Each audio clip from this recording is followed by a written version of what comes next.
we talked about desert figures. I feel like this game is pretty close to a toss-up. I think the Chiefs, most people will pick the Chiefs to be the favorite here because of the home field. But I don't know. I thought Alex Smith did not look very good last week, and I think the Jets defense, the biggest problem for the Jets so far is they're giving up these big chunk plays, and I think that's correctable. I think once Revis figures out what's going on with him, he's not the same guy anymore, but they're going to figure out how to use him the right way. They'll sort those things out. I trust Todd Bowles to do it. That's been the only problem for the Jets for me through 2 weeks. So I think they're going to be competitive with just about everyone this season, including in Arrowhead in a tough environment. Jets are a good team. The Chiefs last week could not overcome the fact that they turned the ball over 3 times. You can't do that against the Texans' defense, and you certainly can't do it against the Jets because the Jets' offense, I was not on Ryan Fitzpatrick's bandwagon at all last season, but I think he's looked good this year. He looked good on last Thursday, I'll say that. The Texans are going to make every quarterback they play at home look bad. Yeah, Alex Smith had a bad game.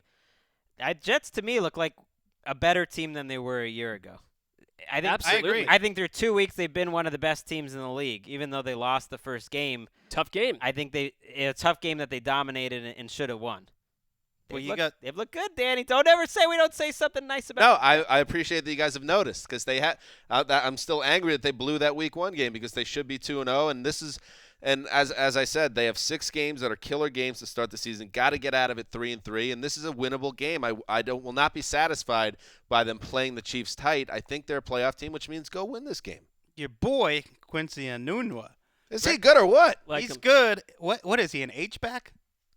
No one knows what he is. What's Brandon Marshall at this point? Well, Brandon Marshall said this week he's got to get back on the field because if he doesn't, little Quincy will take his job. I have Marshall on my fantasy team. Decided to pick up Enunwa as almost like put them together. If one's gone, the other's going to go crazy. This is how much the Jets talked Enunwa up all through the preseason. A lot of times when these things happen with any team, that it's not the real deal. But everyone was saying, watch out for this guy.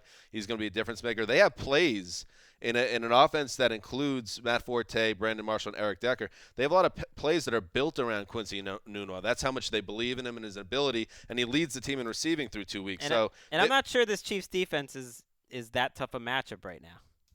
It's not last year's defense down the stretch. They haven't rushed the passer. And I don't expect Ryan Fitzpatrick to play like he did last week every week because he played like Joe Namath. He'd be the MVP of the league if he did that every week. Again, the reason why Fitzpatrick could have another good season is because he's a great match with Chan Gailey, and he's got weapons. He's got guys to play with, and you throw Enunwa in there, this Jets team is going to score some points. You are right. They need this, though, because you've got the Seahawks, the Steelers, the Cardinals, and the Ravens coming up as your next month of action. Yep.